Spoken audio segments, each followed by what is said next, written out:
Hi, this is Richie Guerzon. I'm with my long-term girlfriend, Valerie Herald. Today it's Hurricane Irma, and it's 9/11. We're in Charleston, so we didn't get the worst of it, but we do have some crazy winds right now. We have managed to keep power all day, which is amazing, and we're super grateful for that. A lot of our family was without power for a while, but most of them have it back on now.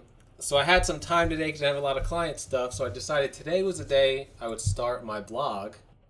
I've written some articles, but I thought it wouldn't be complete without having a good conversation with Valerie, because we always have these awesome conversations.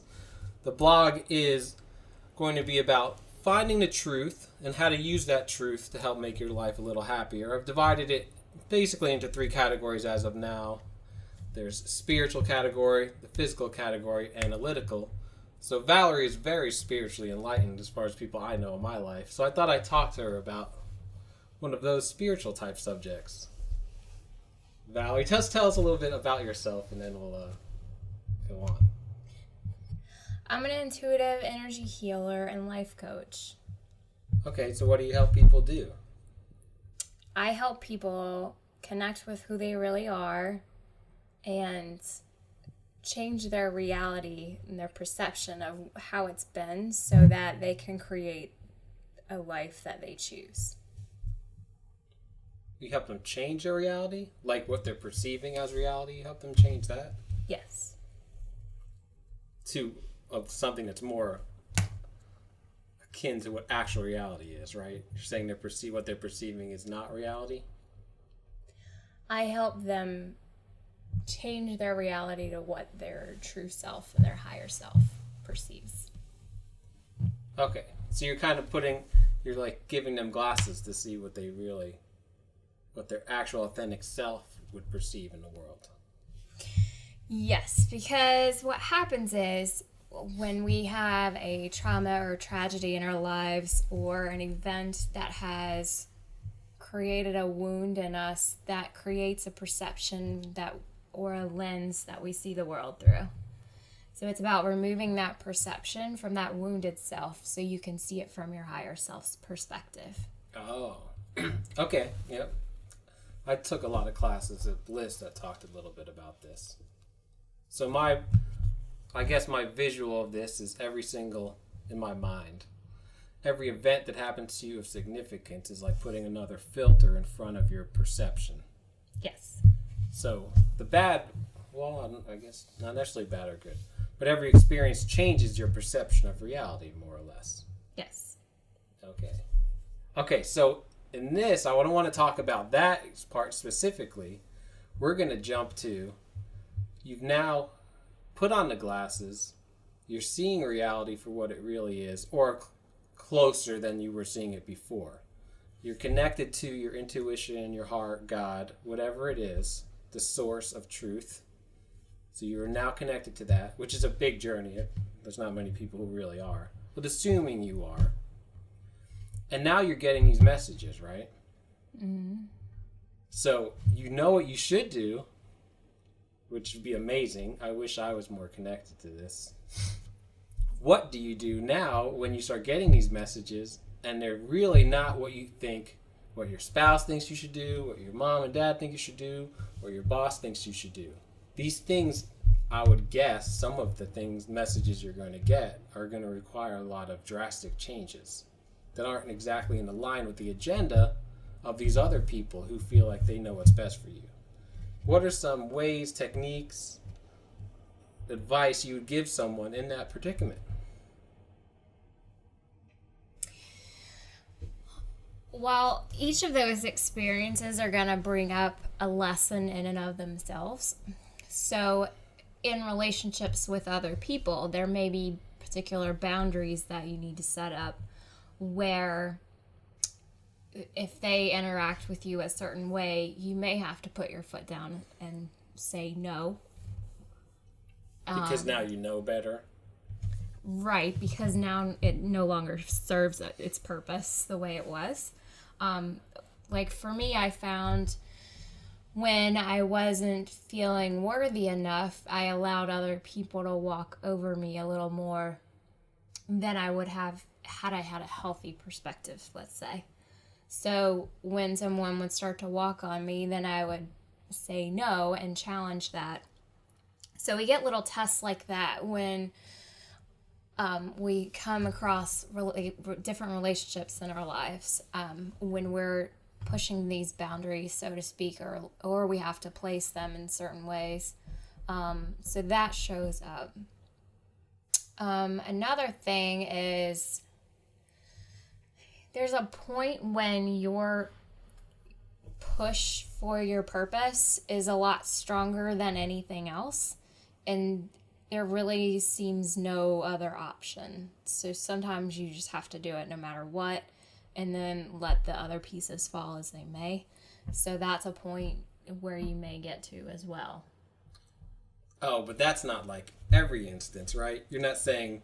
Correct. It's not going to happen with every single thing. Because that would be like super drastic. Well, there's going to be degrees to all of it. Yeah. So... You have to decide how drastic of an action to take. Like what if, your intuition or whatever is telling you sell everything and move to Venezuela. Yeah. So you just do that?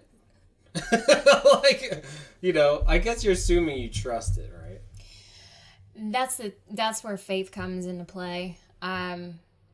Because part of me would say, yeah, go for it. What do you have to lose? I mean, yeah, you'll lose some things, but you also don't know what you'll gain from that experience.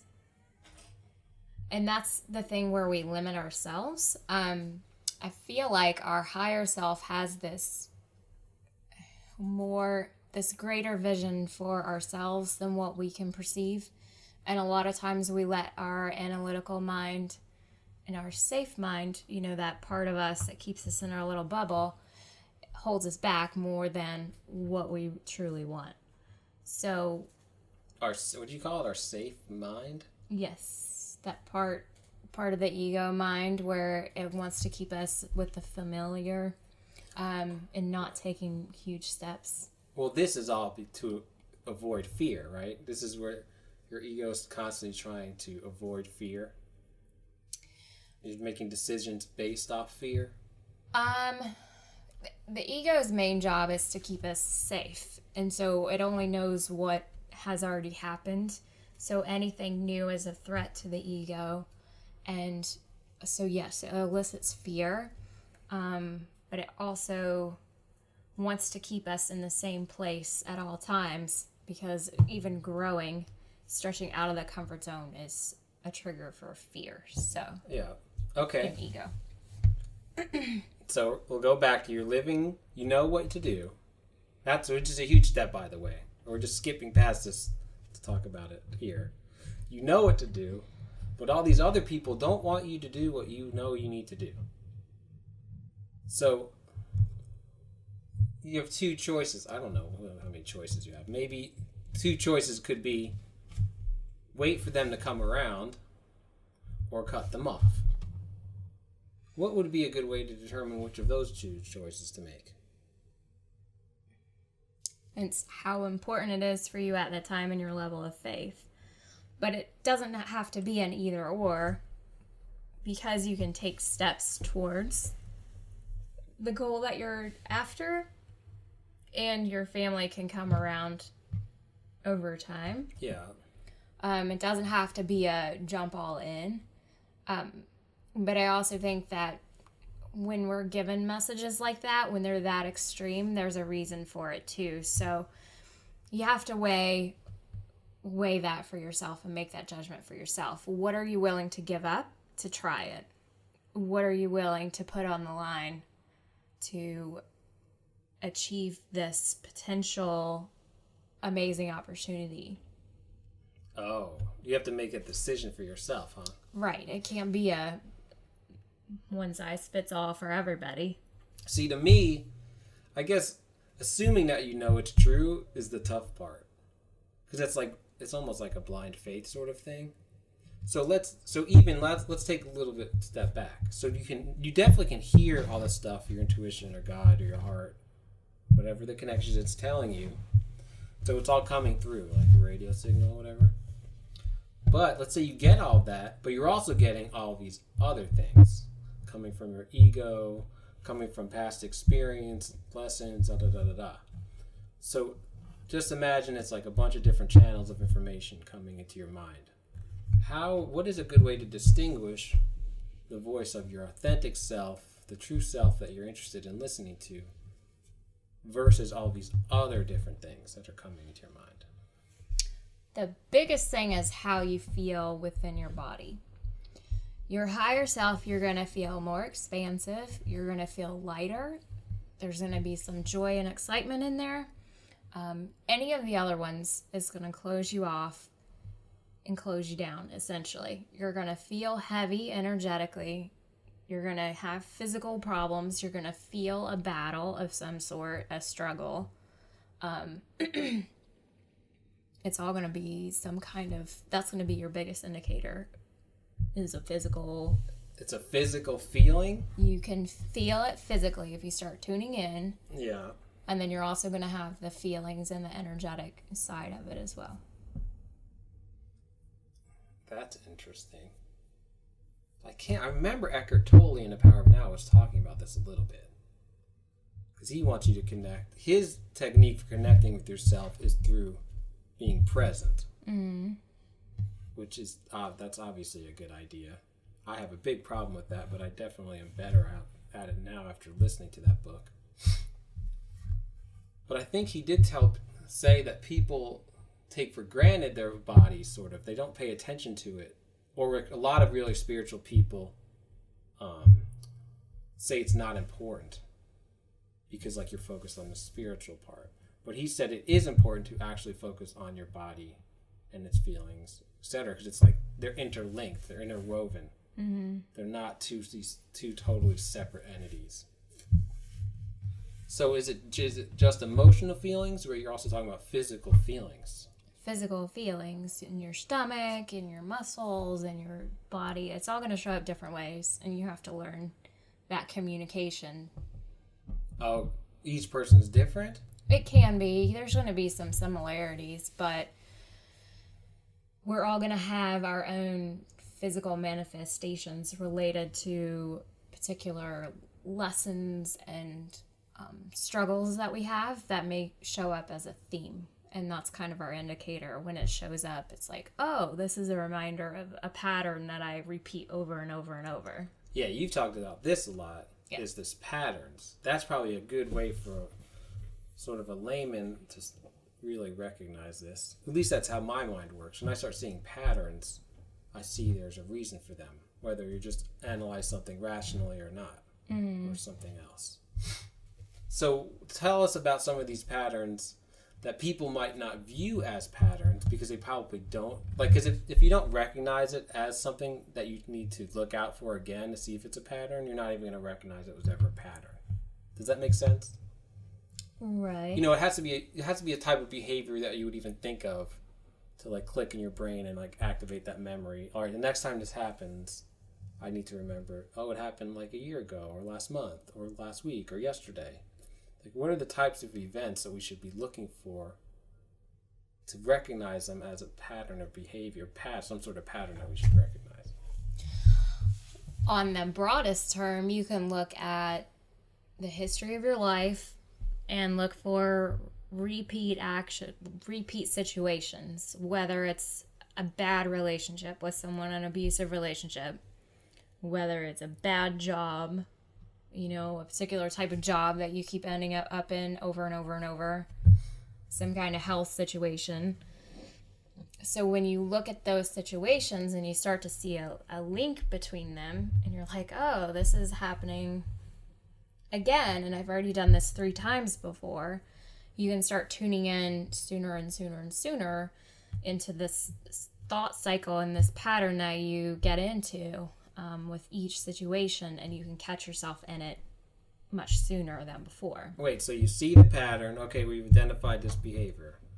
Stupid job over and over again, whatever it is. So then we're like, all right, so then you need to be doing like a root cause analysis, like what's happening before you made the decision to choose this job. This reminds me of that cycle that I developed a few years ago. Remember, I have It all starts from a thought or an inciting incident, and then you start on this cycle that you repeat over and over. Yeah. And so you have to go back to that thought. So let's go back to unworthy. So if you feel like you're unworthy, then you're going to choose a job that's going to prove your unworthiness to yourself. What? Like a self-fulfilling prophecy? Correct. So it's not even going to be an option that you can apply for a job that pays you $100,000. Yeah. Because that would mean that you're worth something. So it's not even going to be on your radar. It's not even going to be an option. It's not even going to be in your foresight at all. So you're automatically going to start looking at these lower paying jobs and lower jobs that you're overqualified for, but you don't believe that you are. So that's an example of the perception being inaccurate. Correct. Like you're literally choosing to only see a subset of what is really in front of you. Mm-hmm. It's kind of like when you like a car and you keep seeing a car over and over again that day and you feel like, oh, there's so many of these cars, but they were always there. Yes. All right, so you drilled it down to unworthiness. Congratulations. So what do you do now? So now you have to, I don't know if tackle is the right word, but you have to deal with the unworthiness and clear that out of your mindset and your energetic makeup, essentially. Okay, so this is where it's going to start getting... So there's classic psychology that says, I don't know much about it, but you do. You can tell me if I'm wrong. This unworthiness stems from an event in this life that happened when you were younger, and then it caused you to feel this way, so then you ever feel this way. Yeah, and there's different teachings that tell you have to go back in the past before you can clear it and remove it and move on. There's also teachings that say you don't have to do that. For me, it's all energetic, so you can clear it out energetically right now without having to go revisit the past, without having to do any of that kind of stuff. If you change the energetic makeup of where you are right now so that no longer replays there, then you can move forward from it and see things from a different perspective. So is that part of what you do as a coach to help people? You help them identify it and then find the root cause and then change it? Not necessarily identify the root cause. Like, why waste time going back to the past when you don't need to? But you can clear the blockage. Right. I help you see a new path.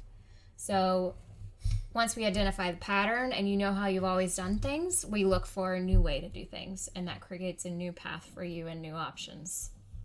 Oh, so you see new options you've never seen before. Exactly. Because now you've opened your eyes to something else. Mm-hmm. So it really does change. That's how it changes your reality. Yes. Because each of us have our own sort of reality or version of reality. Mm-hmm.